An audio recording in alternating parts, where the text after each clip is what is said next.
जय शिवराय मित्रांनो, आज आहे 21 तारीख, 5 वाजलेत आणि चक्क पुण्यामध्ये, साताऱ्यामध्ये, कल्याण, चिपळूण अशा अनेक भागांमध्ये मेघगर्जनेसह मुसळधार पावसाला सुरुवात झाली आहे।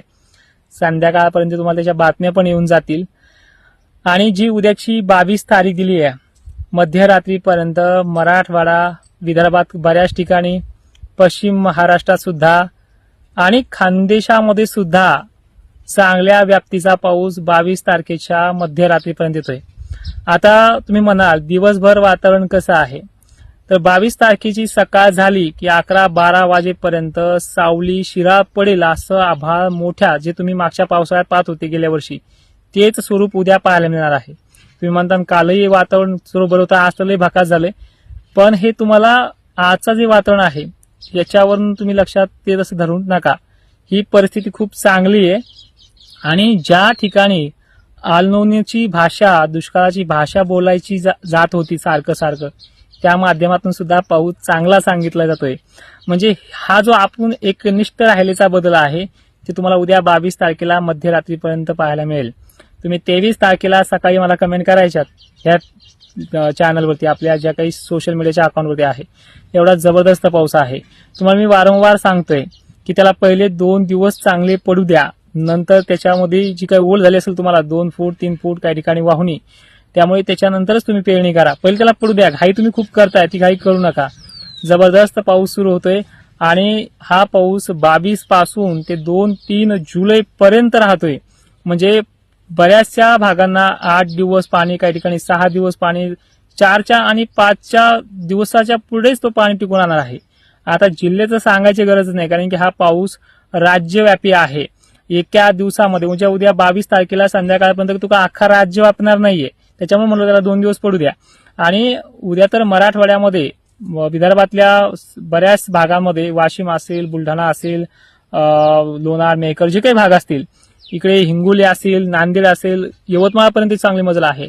मध्यरात्रीपर्यंत ही मजल होऊन जाईल आणि परभणी, लातूर, धाराशिव पण आहे। आज तर पुणे वगैरे भाग तो कव्हरच करतो, त्याचा विषयच नाही, त्यांना उद्या पण आहे। नाशिक क्षेत्रामध्ये पण बरी आहे। छत्रपती संभाजीनगर तर टॉपला आहे, जालना, छत्रपती संभाजीनगर, हिंगोली, वाशिम भाग मोठा आहे व्याप्तीच्या विषयामध्ये। जळगावला पण पाणी चांगलं आहे। म्हणजे एकंदरीत जी उद्याची परिस्थिती आहे 22 जूनची, ही खूप जबरदस्त आहे। आता तुम्हाला वारंवार एक प्रश्न पडतोय की हे 1-2 दिवस पडल आणि नंतर उघडल, असं हे नाहीये। हे 8-9 दिवस चांगला पडणार आहे आणि त्यानंतर जुलै महिन्यात तो गॅप घेईल थोडाफार 10-12 दिवसाचा। त्या गॅपमध्ये सुद्धा सापका शिपका चालू राहणार आहे। एवढी चांगली पद्धत महाराष्ट्रामध्ये आहे। आपण तसंही फेसबुकला आज संध्याकाळी येणार आहोत लाईव्हला। माझा ऍप्लिकेशनचा लाईव्ह झाला, प्राईम मेंबरशिप लाईव्ह झाला की लगेच मी फेसबुकला येईल। 8-8:30 वाजतील फेसबुकला यायला, पण फेसबुकला देखील फॉलो करून ठेवा, तुम्हाला तो लाईव्ह दिसून जाईल। युट्यूबला सुद्धा आपण संध्याकाळी लाईव्हला येतोय, सेम दोन्ही लाईव्ह सोबतच करूयात, म्हणजे वारंवार लाईव्हची गरज पडणार नाही। आणि जे काही चादून आहेत निगेटिव्ह करणारे, तुम्ही मला रोखू शकत नाहीये। माझा जो कॉन्फिडन्स होता पहिल्यापासून, तो कॉन्फिडन्स तसाच आहे आणि आशीर्वाद देणाऱ्यांची संख्या लाखो पार झालेली आहे। रोज मला तुम्ही निगेटिव्ह कमेंट करताय, पण मला रोज 1000 लोक फॉलो करतायत। तुम्ही आकडा बघा, आज 38 असतील फेसबुकवरती, उद्या 39 किंवा 40 सुद्धा होऊ शकतात। एवढी प्रचंड वाढ मला कनेक्टिव्हिटी आहे। आणि जे बोललोय तुम्हाला की पावसाळा यंदाचाही बरा आहे, दुष्काळ नाहीये, 10-5% कमी आहे, पण चांगला आहे, हे तुम्हाला ह्या आठवड्यात समजून जाईल। आणि सर्व शेतकऱ्यांना विनंती आहे, पहिले घाई करू नका, 4-5 दिवस तुम्हाला वाटल्यास पडू द्या, त्याला काय अडचण नाही, पण 22ला येणार म्हणजे येणारच, हे जे काही आपलं वाक्य आहे ते पूर्ण ह्यावेळी होणार आहे। तुम्हाला कुठल्याही प्रकारचा याच्यामध्ये दगाफटका बसणार नाही, एवढी चांगली सिस्टम आहे।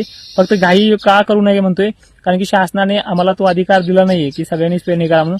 पेरणी ही आपल्या रिस्कवरती करायची आहे आणि 2 दिवस मात्र पाऊस पडून द्यायचा आहे, 22 आणि 23। धन्यवाद।